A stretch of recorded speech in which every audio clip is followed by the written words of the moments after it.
Welcome, this is the week 7 homework solution for Math 8. What we have here is Monday. This is for September 17. Number 4, it asks us which one does not belong. It gives us 4 different equations here. Which one does not look like the other? So this one is 8 equals to x divided by 2. This is also a divide. This is also a divide. This is the only one that has a subtract in it, right? So the one I'm going to say is the third one right here. X minus 6 equals to 5 is not like the other one because to solve this one, I have to use the inverse of subtraction, right? So I have to add 6 to both sides to solve for x. Why the other ones, the first, second, and third, requires me to multiply, which is the inverse of division. So we have number 5 here, right? 5, 9, 7, 11, 13, and 34. All of them ask us to solve the equation. So we have here first the equation. We always write the equation. X plus 5 equals to 8. What I do to get x alone, right here, it's attached via plus 5. So I'm going to subtract 5 to both sides. In the process of subtracting 5 to both sides, I created the 0, which is good because that is how I get x to be alone, right? So x plus 0 equals to 3, or that can be simplified into x equals to 3, right? Using that inverse, right, that red, using that inverse will always produce an element, an identity element, which is going to be 0 in our case here, which is going to be in green. Next, we're going to look at 7. Y minus 4 equals to 3. We always write our equation down for the first step. What is attached to the y here is a minus 3. The inverse of minus 3 is to add 3 to the inverse of minus 4 is to add 4 to both sides. In the process of adding 4 to both sides, I get 0 here as the identity because negative 4 plus 4 produces 0. On my right hand side, 3 plus 4 equals to 7. So I could simplify that to just y equals to 7. We have 9 now. W plus 3 is equal to negative 4. We write the equation as the first step. What is attached to the W is a plus 3, so we subtract 3 to both sides.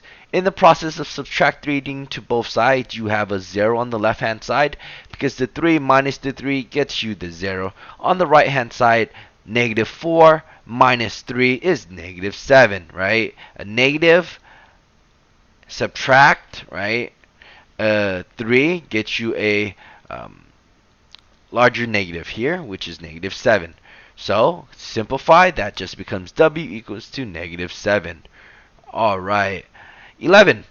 Negative 14 equals to P minus 11. The first step is always to write down your equation. What is attached to the P is a minus 11, so you're going to add 11 to both sides.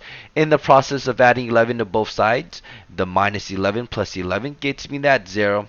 On my right hand side, the 11, right, the negative 14 plus 11 gets me a negative 3.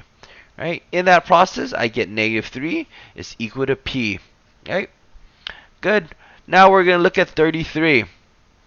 33 asks us to first write down the equation. 3 over 7m equals to 6. You want to get rid of that divide by 7 first, so you're going to multiply to 7 by both sides. In the process, right, I get 3m equals to 42. 6 times 7 is 42. On my right hand side, I'm just left with 3m. Then divide 3 to both sides because that is what is attached right now. In that process, I get 1m equals to 14. 42 divided by 3 is 14. Do you see how it comes straight down? So what I'm left with is just an m equals to 14. Alright? So again, I multiply to get rid of the bottom or the denominator. Then I divide to get rid of the numerator. Okay? Getting of the bottom part of the fraction than the top part of the fraction. Okay? Do it piece by piece. It makes more sense that way. Alright. So we have 34 now. Negative 2 over 5, y equals to 4. Again, we're going to get rid of the bottom of the numerator, right, of the fraction first. So I'm going to multiply each side by negative 5. because I'm trying to get rid of the bottom. What I am left with is a 2y, which is just the top value. My right hand side, 4 times negative 5 is negative 20. In that process, I can divide 2 to both sides, right? That dividing by 2, 2 over 2 just gets me 1. On my right hand side, negative 20 divided by 2 is negative 10. In that process, this just equals to y equals to negative 10. Okay? Good. So there you go. That is all the homework solutions for Monday.